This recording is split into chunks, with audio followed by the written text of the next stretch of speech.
Boa noite. Boa noite, pessoal. Sejam bem-vindos. Eu queria um feedback logo do áudio, se vocês estão conseguindo me ouvir direitinho, se tá tranquilo, porque eu tô testando pelo fone. Se alguém puder me dar um ok aí, eu agradeço muito. Se não, vou ter que... E aí, Breno, o áudio tá bom? Tá conseguindo me ouvir direitinho? Tá, né? Ótimo. Obrigado, Johanna. Valeu. O nosso convidado já está chegando. Já avisei para ele que eu já estou online. Ótimo. Perfeito, perfeito.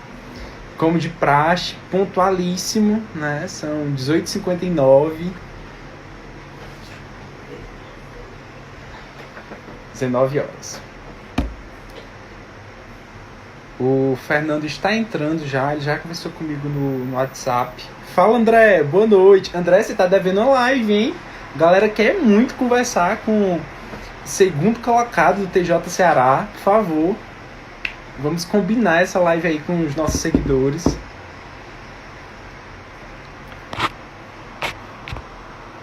Não, o cabelo, definitivamente o cabelo não tá bom. Não tá bom porque tá enorme essa quarentena. Cortei, acho que foi em início de março o cabelo. Eu tava até com vergonha, dei um jeito ali nele. Ó, André, promessa é dívida, então vamos marcar. Achar um tempo livre aí na tua agenda. Combinar esse papo. Natália, bondade sua, Natália. Só aguardando o Fernando, mas ele já mandou aqui um ok, disse que já tava entrando. Fiz uma listinha de perguntas a partir do que vocês falaram mandaram na caixinha de perguntas, né? Acho que o papo vai ser bem bacana e bem produtivo. O Fernando, como vocês viram, é um cara extraordinário. Tem uma oratória excelente, uma retórica maravilhosa, de um conhecimento assim profundo demais. E ele tem muito a nos acrescentar como profissional, como jurista, como pessoa. Nós só temos a ganhar com o Fernando.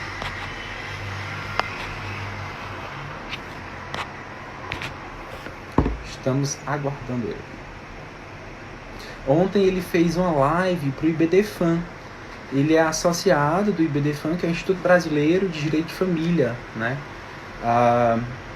Teve uma boa repercussão. Ele é um grande apaixonado pela área civil. Ele vai contar isso pra gente, mas direito de família em especial, o Fernando tem um apreço muito grande.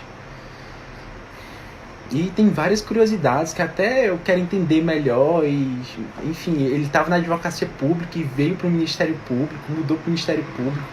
Como será que ocorreu essa mudança? Por que dessa mudança, né?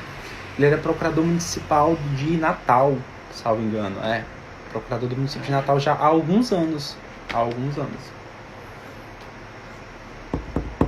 Então, ele entrou online. Agora vamos só esperar ele me mandar o convite para entrar ao vivo.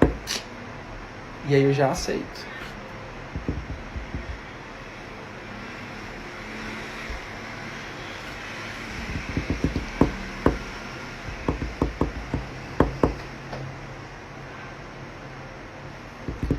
Vamos lá.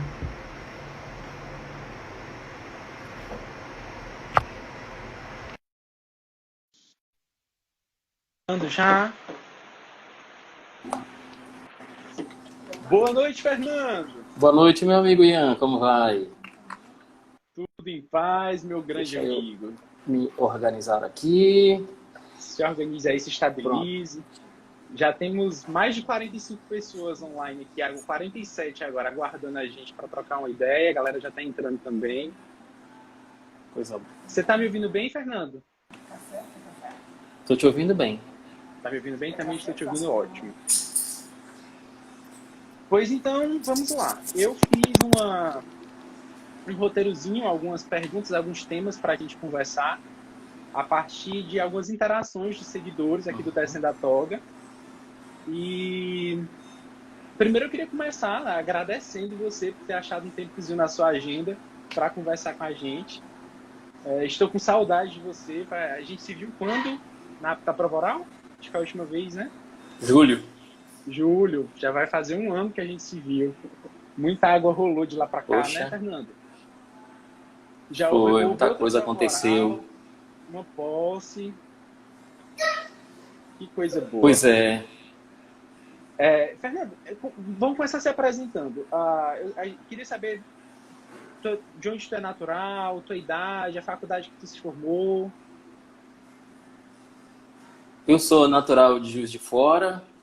Mineiro, Me certo. formei no Instituto Viana Júnior, na cidade de Juiz de Fora. Tenho atualmente 40 anos e fui procurador do município de Natal por aproximadamente 11 anos. Eu faria em fevereiro de 2020 11 anos de procuradoria do município. Que legal. Esse é um dos temas que a gente vai conversar, advocacia pública e Ministério Público. Mas antes, já que a gente já tocou no tema de idade, era o primeiro ponto que eu quero abordar aqui. A galera tem uma ansiedade louca, né? Acha que está atrasado, que já está ficando velho, que tem um tempo, a idade certa de aprovação. E tu veio para desmistificar isso, né? Tu assumiu como promotor aos 40 já? Foi isso? Foi. Eu já tinha 40. Eu faço aniversário em setembro e assumi em janeiro. Janeiro de 2020, Janeiro de 2020 fez 40 e assumiu já com 40. Que incrível. Setembro de 2019. Fernando, o que tem a falar? Setembro fez 40 e assumiu em janeiro. Fernando, então, tem tempo certo para ser aprovado? Tem idade para ser aprovado? O que você tem para falar sobre isso?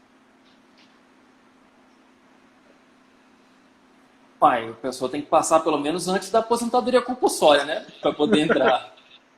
Então, até os 75 tá valendo, né, Fernando? Tá valendo.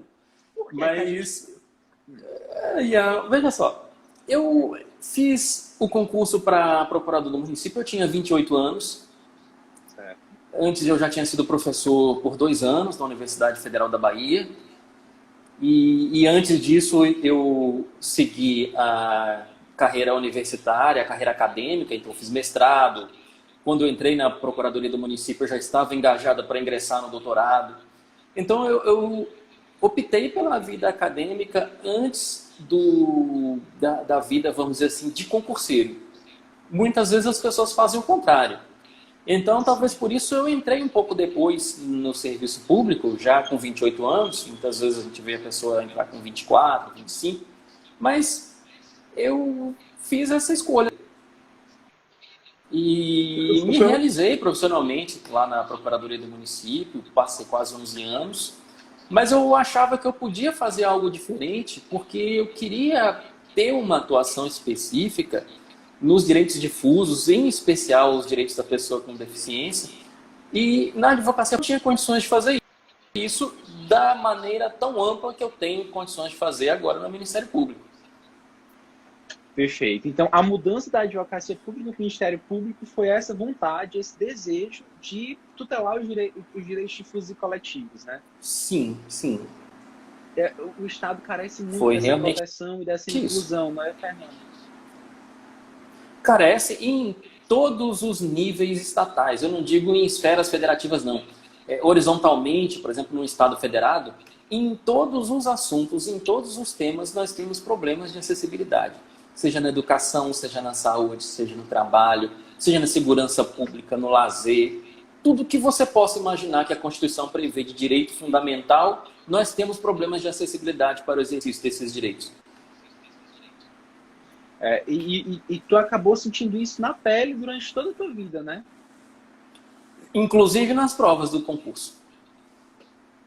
E como é, Fernando? As provas, as bancas, de maneira geral, elas eram justas quanto a isso? Traziam meios acessíveis ou realmente você já se sentiu injustiçado por conta disso? Na atualidade, as bancas já fazem algumas previsões de recursos de acessibilidade.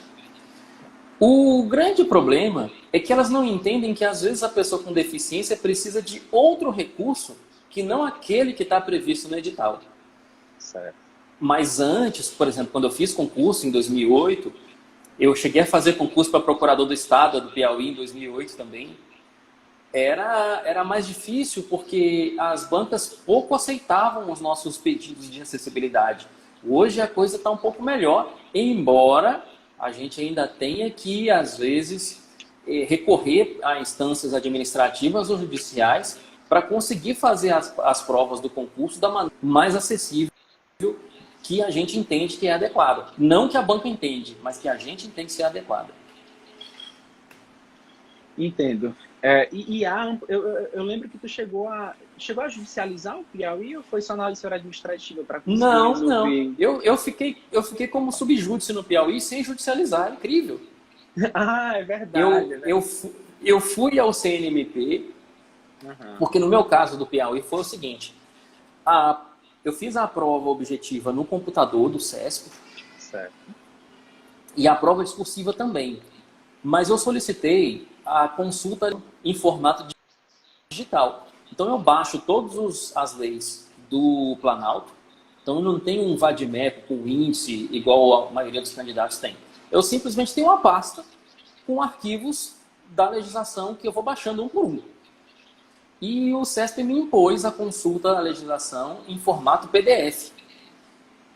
E o leitor de telas que a gente usa para arquivos maiores, como, por exemplo, o Código Civil, o Código de Processo Penal, que são leis mais longas, esses arquivos costumam travar, costumam trabalhar com uma lentidão muito grande. Então, eu solicitei a eles o seguinte, olha, o conteúdo, o objeto, vocês já me deferiram, que é consultar a lei. O conteúdo vai ser o mesmo, quer a lei seja em formato DOC, TXT ou PDF. Então, nós vamos agora discutir a forma. A forma PDF, para mim, atrapalha. E eles não aceitaram. E eu fui ao CNMP, consegui. Essa decisão está publicada em várias páginas, redes sociais, inclusive na página do CNMP, determinou que a prova fosse feita, a minha consulta à legislação fosse feita com o arquivo em TXT. Por conta disso, eu fui subjúdice. A partir da prova discursiva, eu passei a ser subjúdice até o penúltimo edital. O último que divulgou o resultado final, eu já saí do subjúdice. Já saiu do subjúdice, né? Ah, que ótimo, então. Já, agora não estou mais subjúdice. Né? Mas agora a gente não sabe, imagina tanto o interesse, né? Nesse concurso, já que já está na Bahia. Como é que está aí na Bahia? Já subiu? Já acabou com a formação, né? Eu sei que acabou antes do carnaval, confere? Foi. No finalzinho do carnaval acabou o curso de formação e já estamos lotados nas comarcas desde o dia 2 de março. Você assumiu onde? Eu estou em Senhor do Bonfim. Senhor do Bonfim. Fica pouco próximo perto de Salvador. Não muito de Juazeiro. Não Juazeiro. Fica longe. Fica uns 370 quilômetros de Salvador. E eu estou próximo à divisa da Bahia com o Pernambuco. Juazeiro e Petrolina. Estou a 130 quilômetros da divisa. E acaba estando perto do Piauí, então, também, né? Porque Petrolina já é pertinho do Piauí, então, lá daquela região sul-sudeste do Piauí. Não tá tão longe, né? Também tem já um pouquinho. Dá para ir comer um bodezinho de vez em quando. Com certeza, mas Petrolina tem os bodes muito bons, né? Tem a região do Bodódromo. Tem também. Aquela terra é boa. Eu tenho família em Petrolina. Meu pai nasceu lá. É bem bacana. Fernando, sobre mestrado, doutorado, concurso, tu já antecipou dizendo que foi uma opção sua seguir a carreira acadêmica antes de investir nos concursos, né? É uma escolha consciente. E tu falaste que isso naturalmente atrasa um pouco mais, porque o estudo é bem diferente, né? O estudo para mestrado, doutorado, que é estudo para concurso. Muito diferente. Qual seria uma orientação que você dá para quem tem essa dúvida? Qual seguir primeiro? O que é que você diria hoje? Olha, eu sempre me senti muito vocacionado para a docência. Certo. Hoje eu estou sentindo não poder exercer a docência nesse momento, mas é um momento de início também de carreira do Ministério Público. Está muito corrido, eu estou numa promotoria criminal, a minha formação é civil, então eu precisei me dedicar com um pouco mais de afinco ao direito penal. embora eu goste, mas não é minha formação. Então, eu ainda não tive tempo de me reorganizar para voltar para a docência. Mas a questão eu acho que é muito de vocação. Eu me sentia vocacionado para a docência desde o ensino universitário. Gostava quando o professor me chamava para apresentar algum trabalho, expor qualquer coisa lá na frente para os meus colegas. Me sentia bem. Não tinha coragem de pedir, mas quando ele me chamava, eu gostava. E então eu achava que o meu futuro seria exclusivamente a docência. Percebi que eu poderia fazer as duas coisas, exercer a docência e um cargo no serviço público, um cargo público, e fiz o concurso para a Procuradoria do município. E logo depois eu fiz um concurso para a Universidade do Estado do Rio Grande do Norte e exercia as duas funções no Rio Grande do Norte, de procurador do município e de professor da UERN. Você está omitindo as universidades em que você fez mestrado e doutorado, que são duas bem renomadas, né? Vamos lá, o mestrado foi na PUC. Eu fiz mestrado na PUC, sim. Certo. Em Direito Civil Comparado, com uma grande mestra do Direito Civil, a professora Maria Helena Diniz. E fiz o doutorado em Direitos Humanos na USP, com um grande professor de Direito Internacional Público e que também é deficiente visual, que é o professor Alberto do Amaral Júnior. E é um gênio, é incrível. Eu não sabia que ele era pessoa com deficiência também. O Alberto, sim. Não é? E o que foi que é uma sentiu sumidade. Na carreira, na formação acadêmica, a acessibilidade foi melhor? A experiência foi mais positiva do que no mundo dos concursos? Há mais inclusão para o mestrado, doutorado? O que você tem a relatar sobre isso? No tocante à realização das provas de ingresso, eu não tive dificuldade em obter os recursos de acessibilidade que eu precisava para fazer as provas. Tanto na PUC como na USP, nesse particular, foram bem flexíveis. Inclusive, a USP, a grande dificuldade para ingressar na USP talvez seja a prova de língua estrangeira, que é aplicada pela FUVEST, a Fundação Vestibular da USP. E é uma prova realmente você conseguir em 7. E é uma prova que tem um texto para traduzir e mais 20 questões de múltipla escolha referentes a mais 4 textos, ou seja, eles colocam além do texto que você textos para que você responda questões de A, B, C, D, E, praticamente a cada 5 questões se refere a um texto e um tempo curto. Muita coisa. E para você fazer 70%, sendo que a tradução vale 6 e as outras 20 questões valem mais 4. Mas conseguiu, graças a Deus. Sobre língua estrangeira, tu és fluente em alguma outra língua? Não acho que eu seja fluente, mas eu consigo compreender bem. Eu fiz o mestrado, para ingressar no mestrado eu fiz inglês, não é uma língua que eu gosto tanto. E para ingressar no doutorado eu fiz francês. Mas eu me preparava também em italiano, não fiz a prova de italiano. E também estudava espanhol, que são idiomas que me ajudam muito no estudo do direito civil, um estudo mais aprofundado, mais acadêmico. Então, o francês, o italiano e o espanhol abrem muitas portas para pesquisa em direito comparado. Entendi. E durante o período da faculdade, em que tu trabalhou na docência, tu atuava nas cadeiras de direito civil, confere? Confere, atuava nas cadeiras de direito civil. E nós temos, e há livros publicados também, a coleção inteira de direito civil? Quase todo. E como foi esse processo de desenvolver livro, nascer essa vontade, junto com a vontade de estar em sala de aula, de compartilhar, de eternizar isso? Muitos alunos seus comentaram no nosso post, falando que tiveram a experiência de ser seu aluno, parabenizando você, sua atuação como docente, foi bem legal.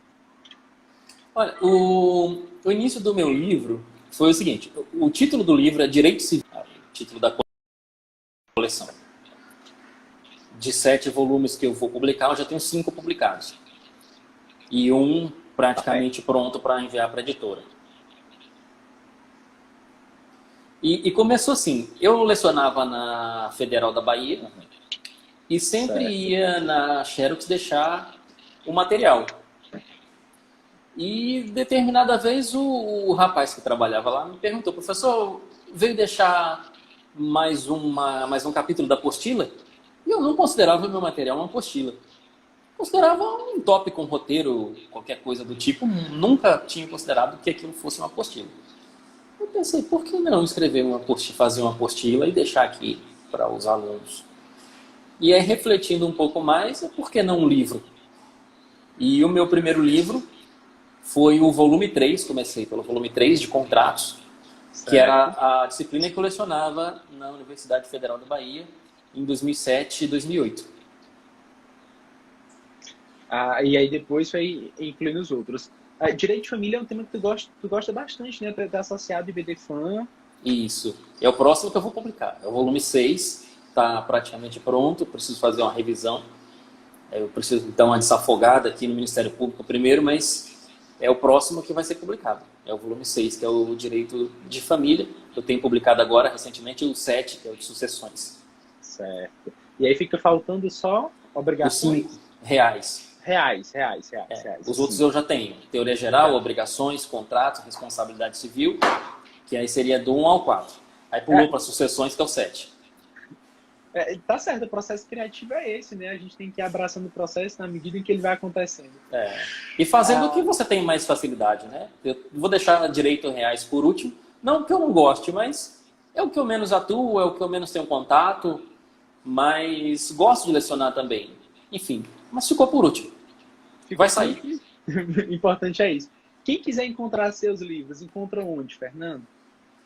Encontra no site da editora Juruá, www.juruá.com.br. Logo quando você entra na página, tem um formulário de busca. Ali você pode jogar Gaburri, que você já vai achar meus livros. Perfeito. Também tem e-book lá, não só o livro impresso, mas também vende e-book para celular, para tablet. Também tem uma biblioteca digital lá. Tem algumas opções bem interessantes. Excelente. Vou até procurar dar uma olhada nesses livros depois. É um perfil mais acadêmico ou um perfil mais para concurso? O que é que tu considera que o livro dá para os dois? Eu considero que é um livro para estudantes e estudiosos. O livro tem questões de concurso comentadas. E é um texto, é um livro didático, é um livro texto. Ao longo do texto, eu insiro as questões de concurso pertinentes àquele tópico que está sendo discutido e resolvo a questão. Se for uma questão de múltipla escolha, a questão é colocada e explicada assertivo por assertivo por que está errada, por que está correta, mas dentro do contexto do texto. Não há, assim, um tópico só de questões. As questões são lançadas ao longo do texto no momento em que elas se mostram oportunas para aquele tópico. De forma sempre correlacionada, entendi. Já que a gente já voltou a falar de concurso, uma das perguntas mais como foi a preparação? Existe um melhor método? Qual foi o teu método de estudo? O que era que tu preferia? O que é que pode dar de dica assim, a respeito de preparação para concurso público? Então, preparar para concurso público é uma escolha, uma opção de vida. Uhum. E quero, me dê.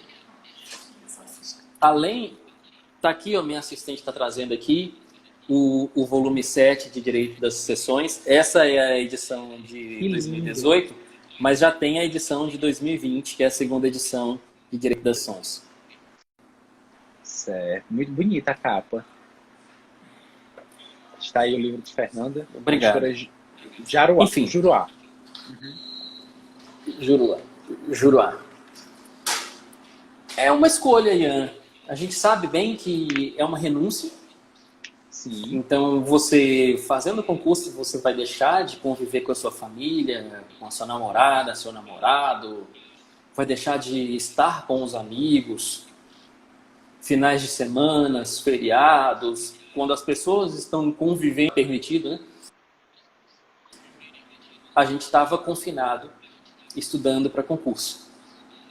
Inclusive, eu me sentia culpado quando eu me dava o direito de sair para fazer alguma coisa. Eu pensava, gente, a outra pessoa com deficiência que está concorrendo comigo àquela única vaga deve estar estudando nesse momento. Mas a gente também tem que tem que poder se permitir, logicamente, tirar um momento da nossa vida para o lazer, porque é isso que vai renovar as energias. Então, vale a pena investir também, pelo menos uma vez por semana, em algum momento de lazer. Equilíbrio é tudo, né? Equilíbrio é tudo. Então, assim, mas sobre o estudo de lei seca, manteve sempre na tua rotina, preferia estudar mais doutrina e lei seca acabava sendo a consequência? Porque lei seca tem sido o grande karma dos concurseiros, né? Eles sempre reclamam, não gosto de ler lei seca, eu não gosto de estudar lei seca. Que é, como foi para ti? Preferiu o que a respeito disso? As duas coisas são imprescindíveis. Sim. O que eu acho que a gente pode fazer é dar uma sequência em relação à leitura de um e de outro. Eu prefiro ler a lei seca primeiro e formar a minha convicção sobre ela, depois ler a doutrina. Porque se você lê a doutrina primeiro, você vai se influenciar pela interpretação que aquele autor deu àquele texto de lei. Então, eu acredito que esse primeiro esforço de interpretação do estudante, do estudioso, ao ler a lei seca, faz com que a memorização seja mais profícua. Porque depois essa lei vai ser interpretada pelo autor, pela doutrina, e a pessoa pode dizer, olha, tudo bem, ele interpretou dessa maneira, que é a mesma que eu, ele interpretou dessa maneira, e eu penso diferente. Então, você consegue formar um senso crítico melhor se você primeiro lê a lei seca, a sua interpretação dela, para depois comparar o seu entendimento com alguém que talvez já tenha estudado um pouquinho mais que você e que tem alguma coisa para lhe ensinar, que é o doutrinador. Perfeito. Excelente colocação. Eu sempre incentivo e estimulo mesmo essa leitura panorâmica, né? Essa leitura realmente de todas as leis, até mesmo antes de ver o assunto da doutrina. Até facilita melhor você ter esse conhecimento. É como se você já soubesse o final daquele instituto, né? Quando você lê o capítulo inteiro de instituto na lei, né? Você já sabe tudo que o autor até antecipa o que ele vai fazer. E até porque há muito assunto que é pura letra de lei, né? Os autores fazem paráfrase da letra da lei. Basicamente. Muitas vezes o autor faz paráfrase e a prova também, às vezes, é uma paráfrase da letra da lei. Eu costumo dizer, Fernando, vê se você concorda comigo, que a lei seca é o sustentáculo de tudo.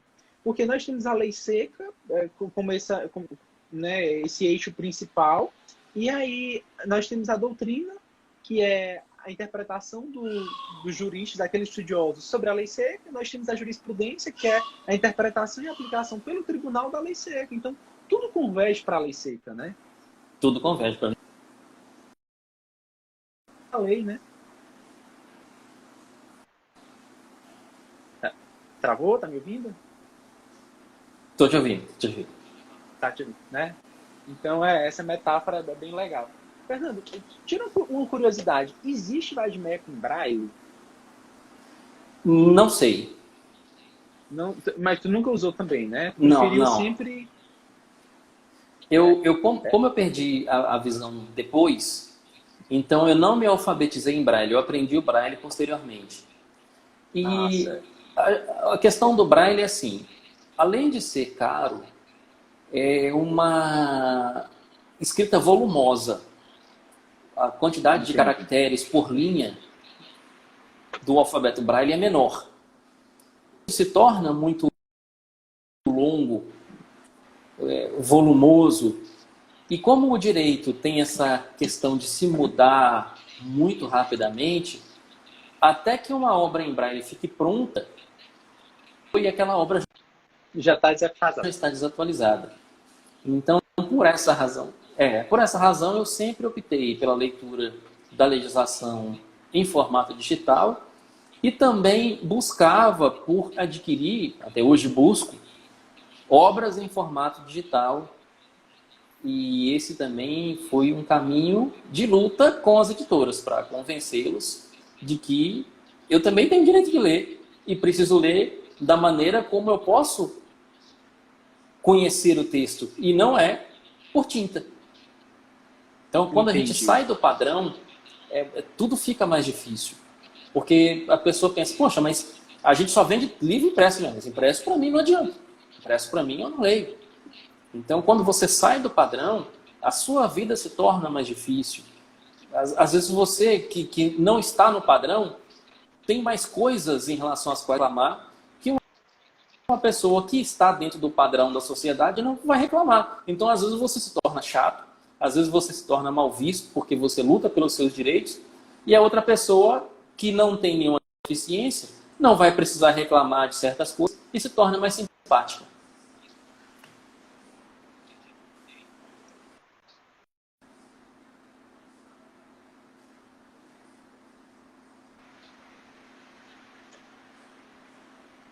Deu uma pequena travada, mas eu consegui te ouvir. É bem colocado, né? Falta essa consciência do comércio em inclusão e acessibilidade, né? Lamentável, o mercado do concurso ainda não está totalmente preparado para isso. No quesito de jurisprudência... Mas está melhorando, tá bem melhor. A gente vê esse avanço, né, Fernando? Em jurisprudência, tu também usava o Marcinho do Seu Direito? Ou tu muito bom. Mais?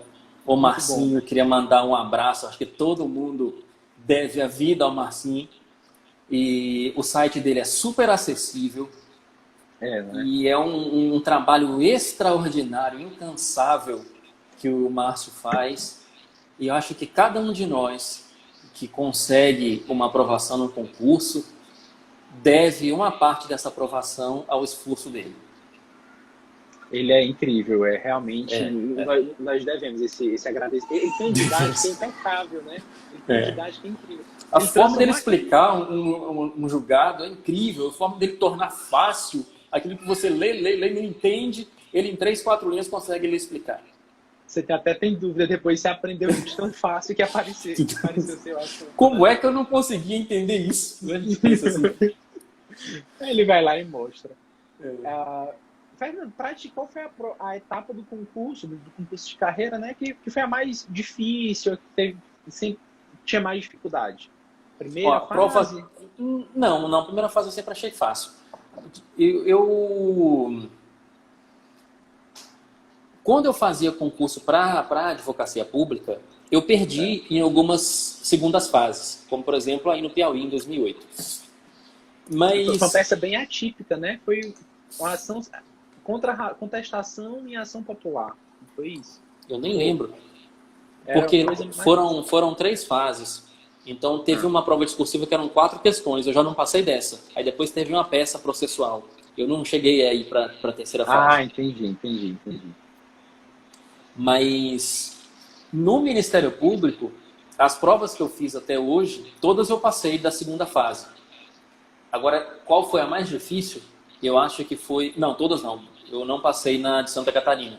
Santa Catarina eu não consegui passar. Mas Santa Catarina da segunda fase, né? Aquela prova foi totalmente atípica.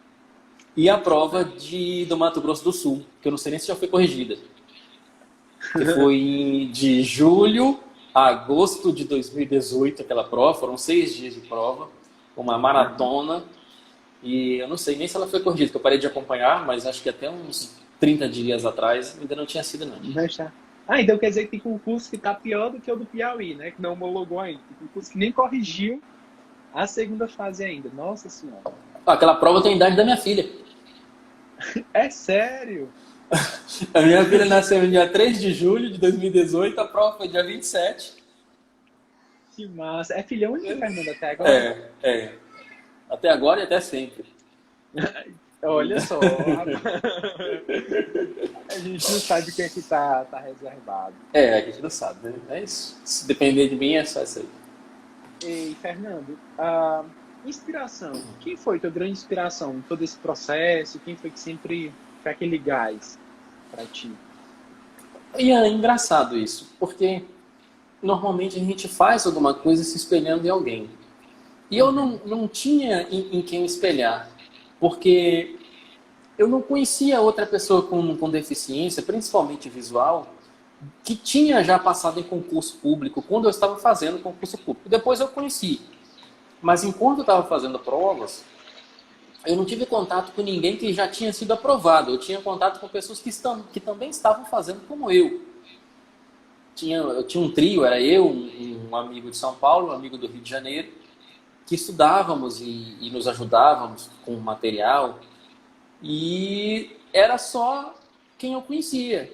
Não tinha nenhuma outra referência de pessoas de sucesso com deficiência visual que eu tivesse contato para poder me espelhar e às vezes até pedir ajuda. Então foi uma coisa realmente, para mim, ímpar. Eu não tive especificamente alguém para me espelhar, para dizer, quando eu estiver preparado, quando eu crescer, eu quero estar igual a fulano, quero ser igual a fulano. Não tive isso. Talvez teria sido melhor se eu tivesse, mas eu não tive essa referência. Mas eu tenho certeza que por mais que tenha faltado pessoas para você se inspirar, você é a inspiração de um grande número de pessoas, viu, Fernando? Obrigado, muito obrigado. A galera do concurso do Piauí, a gente que teve contato contigo, que se aproximou de ti, assim, só abre a boca para falar bem do Fernando, dá aquela saudade realmente.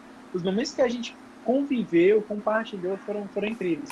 O Piauí foram ótimos. Muito e não ter você aqui no nosso quadro, viu? Perdendo bastante. Eu tenho um carinho muito grande pelo Piauí, meu pai já trabalhou no Piauí. Em 98, 99, o quê? E eu estive 2 vezes no Piauí, no sul do Piauí, São João do Piauí, São Raimundo Nonato, Floriano.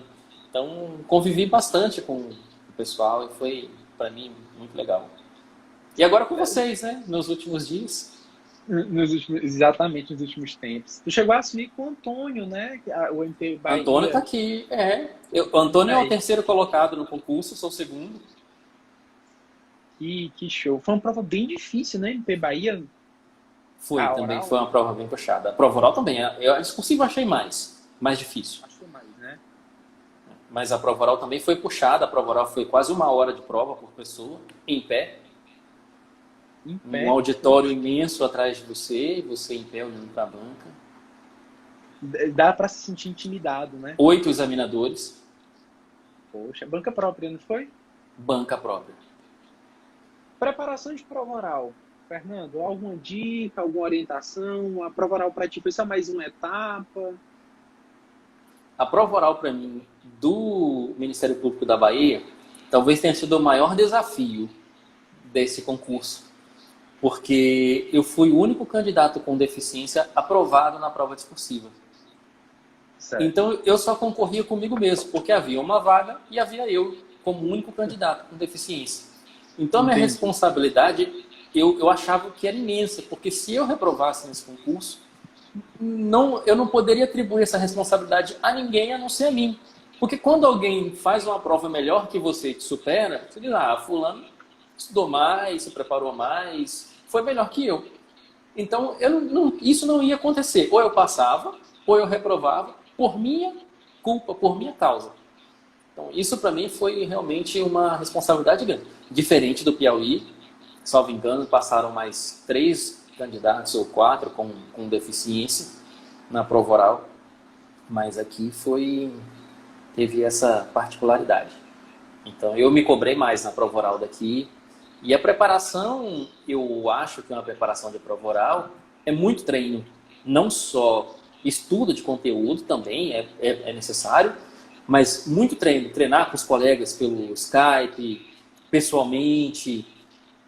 Quem tiver possibilidade, eu sei que é caro, mas esses cursos que a gente faz para a prova oral também valem muito a pena, porque tem sempre alguém com mais experiência para lhe ensinar alguma coisa. E o convívio que você vai ter com aqueles colegas que estão fazendo o mesmo curso que você. Isso enriquece muito. Aproxima, né? Acaba estreitando os laços. A gente se conheceu no curso, né? A gente ficou confinado uns 3 dias, não foi? Naquele curso. Verdade. E toda experiência vem a somar, né? Toda experiência vem a somar. E a amizade que surge depois também é incrível. Eu tenho um post no meu Instagram que o título é justamente isso. Aquilo que fica dos concursos que passam. E isso é amizade, né? O que fica realmente são os amigos que a gente faz durante a jornada. Isso. Fernando, já pensou em desistir? Qual foi o momento mais desafiador para ti em toda essa tua jornada? Ian, eu já passei por muitos momentos difíceis ao longo da minha vida acadêmica, ao longo dos meus estudos para concurso, mas se tem uma coisa que eu nunca pensei foi em desistir. Às vezes eu pensava em como eu ia superar um determinado obstáculo, porque naquele momento eu não via solução, mas posteriormente essa solução aparecia. Mas eu lhe digo com toda a firmeza que desistir foi uma coisa que jamais passou pela minha cabeça. Que maravilha, Fernando. Que positividade, né? Eu acredito muito na força do pensamento, na força realmente de energia. Aquilo que a gente vibra, o universo devolve pra gente, né? Isso. E assim, por mais que as dificuldades tenham surgido na tua vida, tu tá demonstrando isso, que tu tentou manter tua vibração elevada. Pensamento positivo. É verdade. E aí tá aí o resultado, né? As portas a gente colhe. Tinha um personagem da escolinha do professor Raimundo que falava talvez para mim a frase mais certa do mundo: quem planta, colhe. Quem planta, colhe. É verdade. É verdade. Fernando, sobre literatura não jurídica, o que é que você gosta? O que é que você está lendo hoje em dia? Tá tendo tempo de Quase ler? nada. Quase nada. Eu sou uma pessoa apaixonada pelo direito, bitolada pelo direito, e não consigo ler nada que não seja do direito. Não tenho paciência para assistir filme, não tenho paciência para assistir novela, mas eu passo o dia inteiro lendo um livro jurídico, ou textos jurídicos, a jurisprudência. Isso eu faço com uma satisfação enorme. Eu gosto do que faço, fiz o curso certo, não me via fazendo outro curso, e desde 11 anos de idade, não sei explicar porquê, eu sabia que ia fazer direito. Nossa, muito cedo esse desejo, né? Eu já mudei. Quando eu tinha mais ou menos essa idade, de 10, 11 anos, eu queria ser padre. Aí eu fui evoluindo até chegar aqui onde eu tô hoje. Mas essa diferença, né? A gente muda ao longo do tempo. Certo. E MP Bahia? Está sendo receptivo? A comarca tá com acessibilidade? Tem algum elogio a fazer? Algum comentário? Olha, quando a gente passa num concurso desses, as primeiras votações são em comarcas de interior. E comarca de interior, as cidades do interior não são preparadas para receber pessoas com deficiência. E aqui não é diferente. Não há estrutura na cidade para que uma pessoa com deficiência possa se locomover com autonomia, com independência. A cidade aqui tem calçadas irregulares, estreitas, com aquele poste que ocupa a calçada assim, que ocupa bem o meio da calçada, que você não consegue passar nem do lado da parede, e se for para passar para o outro lado tem que ir para a rua. Então tem esse tipo de restrição aqui nessa comarca onde estou. E a gente tem que parar para ver essa situação com uma certa visão crítica, porque nós temos uma legislação que deu um prazo, salvo engano, até 2008 para que tudo isso tivesse regularizado. Um pouquinho atrasado, né? Está um pouco atrasado, a administração atrasou em fazer e vamos vestir a carapuça, o Ministério Público atrasou em cobrar. Verdade. O Ministério Público está para ser vigilante quanto a isso, né? Pois é. Aí tu tá, já que me falou que está atuando no criminal, então tem uma promotoria civil também. São 2 promotores ainda na comarca? 5. 5? 5. Nossa, então a comarca é grande, né? Juazeiro. Aqui em Trança Final, é Senhor do Bonfim. Aqui em Trança Final. É verdade. Tá, são 5 promotores e eu atuo são 2 promotorias criminais, eu atuo em uma delas. Entendi. E tem promotoria civil, tem promotoria de direitos difusos. Mas a gente, quando entra, ocupa o banco que está vago.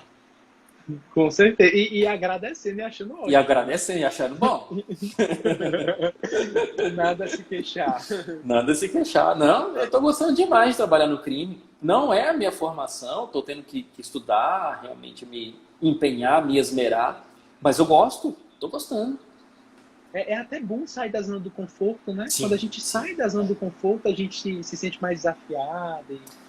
Falar em zona de conforto, deixa eu te contar uma história.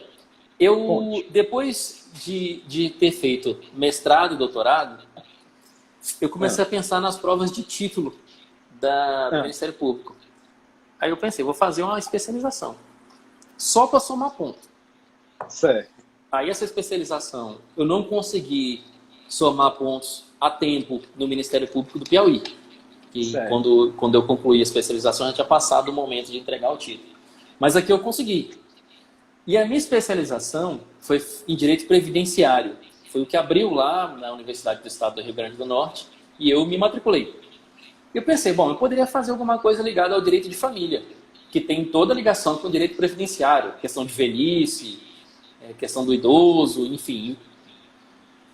Vou sair da minha zona de conforto e fiz o meu trabalho de final de curso em crime contra a ordem tributária. Fiz a apropriação indébita previdenciária. Certo. Que incrível, Fernando, né? Realmente saiu literalmente... Eu tô falando que foi se aproximar ponto, mas tu estudou bastante para isso. Estudei. Para realmente, né, sair da casinha e foi desbravar isso. Eu acho que assim que possível dá para publicar, inclusive ficou um tamanho, um volume até interessante. E para virar um opúsculo aí de umas 80 páginas, talvez. Poxa, que bom. Estavam elogiando muito naquele teu vídeo de pós que passou, aquele discurso muito bonito e emocionante, realmente. Elogiando a tua fluidez, né? Tu falas realmente assim, são os anos de sala de aula que ajudam isso, né, Fernando? Acho que sim, acho que ajuda um pouquinho, né? Você tá ali sempre exposto na frente. E engraçado é que quando eu estava fazendo a preparação para a prova oral, eu dava aula treinando para uma prova oral. Claro que meus alunos não sabiam disso, mas...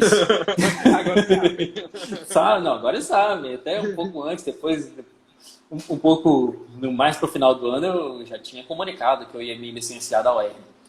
Mas enquanto eu estava me preparando para a prova oral, ninguém sabia. Então eu treinava com eles. Os meus alunos da Universidade do Estado do Rio Grande do Norte eram as minhas cobaias para a minha preparação para a prova oral. Então eu me preparava ao máximo possível em conteúdo e tentava expor esse conteúdo sem recursos, sem recorrer ao computador, sem recorrer a qualquer anotação, para tentar fazer aquela fala fluida, aquela fala contínua durante um determinado tempo, sem precisar de socorro, porque na prova oral você não vai ter socorro. É literalmente só você. Só você e só Deus. Você. Por falar em Deus, fé. Fernando, tu já me falou que tu professa alguma fé específica. Eu sei que na positividade você tem muita, mas você se sustenta também em alguma fé específica? Sim. Eu sou espírita. Não frequento atualmente a doutrina espírita, mas tenho uma ligação muito forte. E quando eu parava para ler alguma coisa que não era jurídica, eu lia alguma coisa espírita. E sempre saía mais alimentado e mais revigorado, não é verdade? Inclusive eu estava brincando no YouTube esse final de semana e acabei me deparando com um vídeo de 1987 em que a Hebe Camargo e a Nair Belo entrevistavam o Chico Xavier. E foi uma coisa tão emocionante que eu procurava um canto da casa que eu pudesse assistir sozinho para poder chorar, porque eu estava emocionado com aquilo que estava sendo falado. Foi realmente um vídeo incrível, mais de 1 hora de entrevista, e que parecia que eram só 5 minutos, de tão bom que estava em assistir aquilo, e tão emocionante. Hebe chorava, Nair Belo chorava, quem estava assistindo, pelo menos eu chorava, enfim. Que legal, já fica a dica para os nossos seguidores, para quem está assistindo, procurar esse vídeo procurem no YouTube, O Natal de 1987. Com a Hebe Camargo. Com a Hebe Camargo e Nair Belo era uma convidada do programa. Era convidada. Que maravilha. Fernando, a gente já está se encaminhando para o final, o papo foi muito bom, mas antes disso eu queria só que planos para o futuro. O que é que o Fernando vai fazer agora? O que é que o Fernando está pensando? Quais são os próximos projetos a engatar? Vamos lá. Primeiramente, preciso procurar algum lugar para dar aula. Tá sedento por isso, né? Tô. Realmente me faz falta. Segundo, eu preciso concluir a minha coleção de direito civil e tenho o desafio de mantê-la atualizada, então todo ano eu tenho que ler tudo de novo. Entendi. E quem sabe, com o evoluir da carreira, o andar na carreira, me proporcione atuar no Ministério Público nos direitos da pessoa com deficiência. Realmente, aí seria uma realização pessoal imensa. Esse foi, inclusive, o motivo que eu vim para o Ministério Público. Garanto a você que eu vim para cá para ganhar menos, para morar no interior, mas para realizar um sonho que eu estou conseguindo. Que incrível, Fernando. Realmente, quando a gente vai atrás do nosso sonho e faz aquilo que a gente quer realmente com o coração, se torna tudo mais fácil, né? Se torna... A vida parece... Realmente mostra que tem mais sentido. E as coisas se encaixam. Que incrível, que bonito. Era isso? Era essa a nossa grande questão? Por a questão da advocacia pública para o Ministério Público, porque a gente estava na advocacia, na procuradoria de município, em capital. Em capital. Boa, né? Carreira boa. A gente ganhava muito bem lá. E realmente decidiu largar tudo para ir em busca do sonho. E eu podia advogar. Podia. Tu chegou a advogar, Fernando? Eu advogava um pouco. Eu fazia assim, como eu estava estudando para concurso, quando alguém me procurava, eu cobrava caro, já para a pessoa não querer.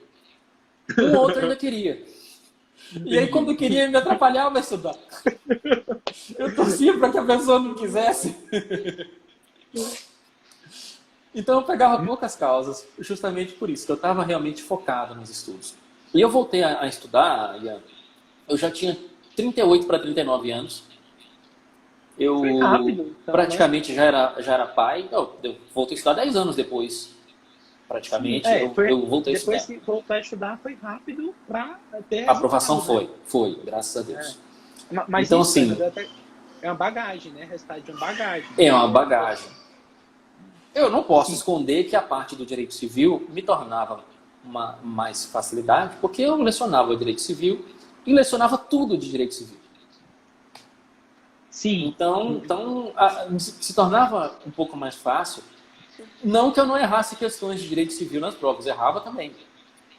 Mas você já tem uma base, eu me preocupava menos com direito civil. E direito civil talvez seja uma grande preocupação de quem faz concurso para o MP. Porque normalmente a pessoa gosta de processo penal, e de direito penal, e de direitos difusos. E civil é um grande bicho-papão. É verdade. E para mim não era. Tanto que eu tirei 100 na minha prova de direito civil, na prova oral aqui do Ministério Público da Bahia. Direito civil e direito penal, eu tirei 100 nas duas. Foi muito bem mesmo. Desculpa, eu cortei teu raciocínio. Tava falando... Não, mas era isso. Era isso. Eu fiz... sim, eu falava que eu já tinha de 38 para 39 anos. Já casado, Clarinha já estava para nascer. Nasceu na prova lá do MP-MS. Mas depois disso ainda vieram outras provas. E aí eu já fiz a prova sendo pai. Então, você já tem outras coisas para cuidar. Eu não pude parar de trabalhar. Muita gente para de trabalhar para se dedicar ao concurso. Eu não podia. Então, eu tinha minha função de procurador, minha função de professor universitário, minha função de pai, de marido.